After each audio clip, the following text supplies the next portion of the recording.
ये पृथ्वी, ये आकाश, ये जल, ये आकार सब उसके हैं बनाए। उसने तीनों लोग समाया उसमें, फिर भी रहता है वह एक छोटे से तालाब में। अथर्ववेद। मेरा जन्म मद्रास राज्य के रामेश्वरम में एक मध्यम वर्गीय तमिल परिवार में हुआ था। मेरे पिता जैनुल आबदीन की कोई बहुत अच्छी शिक्षा नहीं हुई थी और न ही वे कोई बहुत धनी व्यक्ति थे। इसके बावजूद वे बुद्धिमान थे और उनमें उदारता की सच्ची भावना थी। मेरी माँ असियम्मा उनकी आदर्श पत्नी थी। मुझे याद नहीं कि वे रोज़ाना कितने लोगों का खाना बनाती थी, पर इतने लोगों का तो ज़रूर खाना बनाती थी कि मेरे परिवार में जितने लोग हैं उनसे कहीं ज़्यादातर लोग भोजन करते थे। मेरे माता पिता को हमारे समाज में एक आदर्श परिवार के रूप में देखा जाता था और मेरी माँ का जो ख़ानदान है वो उनके जो वंशज हैं वो भी बहुत ही सम्मानित थे। अंग्रेज़ों ने उनको बहादुर की उपाधि भी दे रखी थी। मैं कई बच्चों में से एक था, लंबा चौड़ा, माता पिता के एक सुंदर सा संतान था।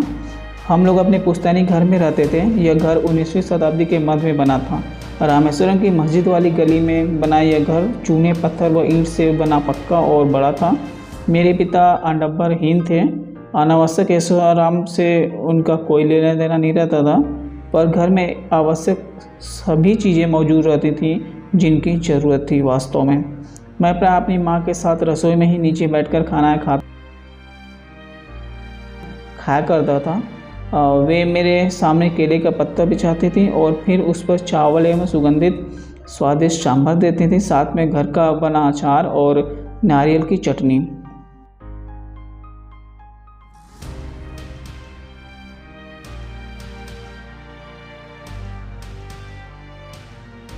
रामेश्वरम वैसे मुस्लिम बहुल इलाका है, लेकिन वहाँ पे हिंदू परिवार भी रहते हैं। दोनों लोग मिलजुल के अच्छे से रहते हैं। शाम में पिताजी मेरे नमाज़ पढ़ने जाते थे। वो मुझे अपने साथ लेके जाते थे। अरबी में नमाज़ पढ़ी जाती थी। मुझे कुछ भी मालूम नहीं रहता था, लेकिन ये पक्का विश्वास था कि ये बातें ईश्वर तक ज़रूर पहुँच जाती हैं। नमाज के बाद जब मेरे पिताजी मस्जिद के बाहर आते थे तो विभिन्न धर्मों के लोग मस्जिद से बाहर बैठे उनकी प्रतीक्षा करते रहते थे।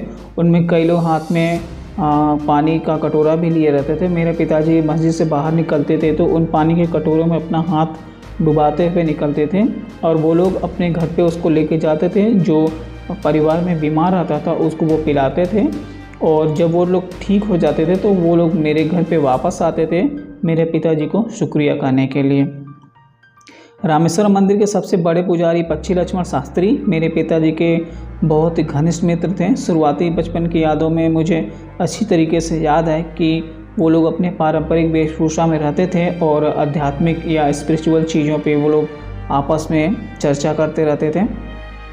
मुझे अच्छी तरीके से याद है मेरे पिताजी का जो दिनचर्या है वो पौ फटते सुबह 4 बजे शुरू हो जाती थी और वो नमाज़ पढ़ने के बाद नारियल के बाग में चले जाते थे और वहाँ से 1-2 दर्जन नारियल ले करके आते थे, तब जाके उनका नाश्ता शुरू होता था। अपने जीवन में अपने पिताजी का वो उन सारी बातों को अनुसरण किया जो मेरी विज्ञान और प्रौद्योगिकी की ज़िंदगी थी।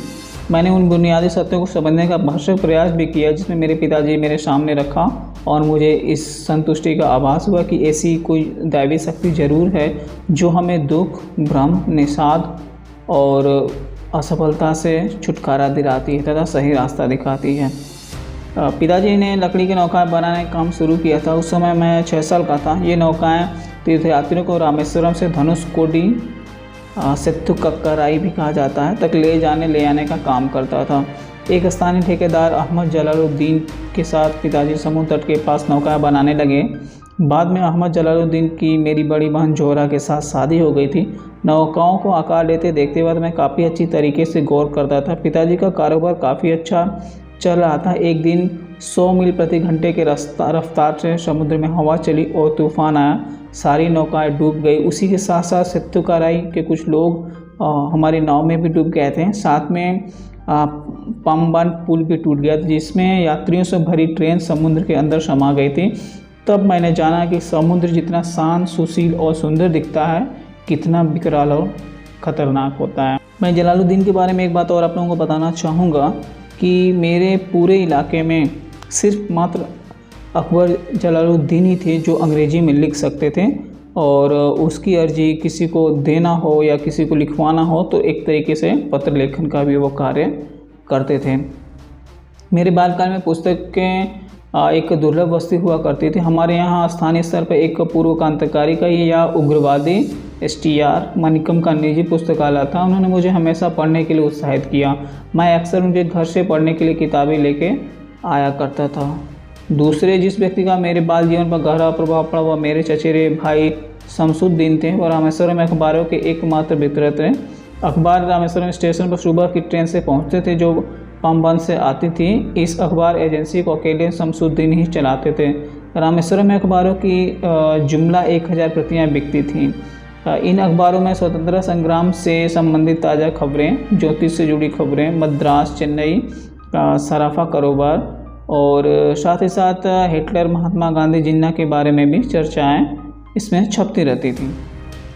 1939 में जब द्वितीय विश्व युद्ध छिड़ा तब मैं 8 वर्ष का था। तभी बाज़ार में इमली के बीजों की अचानक तेज़ मांग उठी, जिसका कारण मुझे नहीं पता, समझ में नहीं आता था। मैं इन बीजों को इकट्ठा करता था और मस्जिद वाली गली में एक परचून की दुकान पे बेच देता था।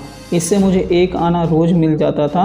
विश्व युद्ध की खबरें जलालुद्दीन मुझे बताते रहते थे, जिन्हें बाद में मैं दिनमणि अखबार के शीर्षक में ढूंढने की कोशिश करता। विश्व युद्ध का हमारे यहाँ जरा भी असर नहीं था, लेकिन जल्दी ही भारत पर भी मित्र देशों की सेनाओं में शामिल होने का दबाव डाला गया और देश में एक तरह का आपातकाल घोषित कर दिया गया। उसका पहला नतीजा इस रूप में सामने आया कि रामेश्वरम स्टेशन पर गाड़ी का ठहरना बंद हो गया था। ऐसी स्थिति में अखबारों के बंडल रामेश्वर और बचपन में मेरे 3 सबसे अच्छे दोस्त थे, रामानंद शास्त्री, अरविंदन और सूर्य प्रकाशन।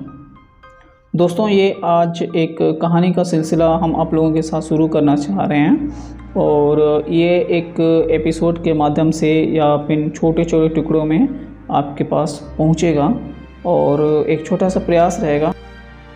हमारे देश की जो महान विभूतियां हैं उनका दिनचर्या, उनका जीवन या उनका जो बचपन है कितने कष्टों में बीता है, उसको मैं इस कहानी के माध्यम से आपको बताना चाहूँगा ताकि हम लोग का जीवन उससे मोटिवेट हो सके और एक बेहतर लाइफ स्पान हम लोग कर पाएँ।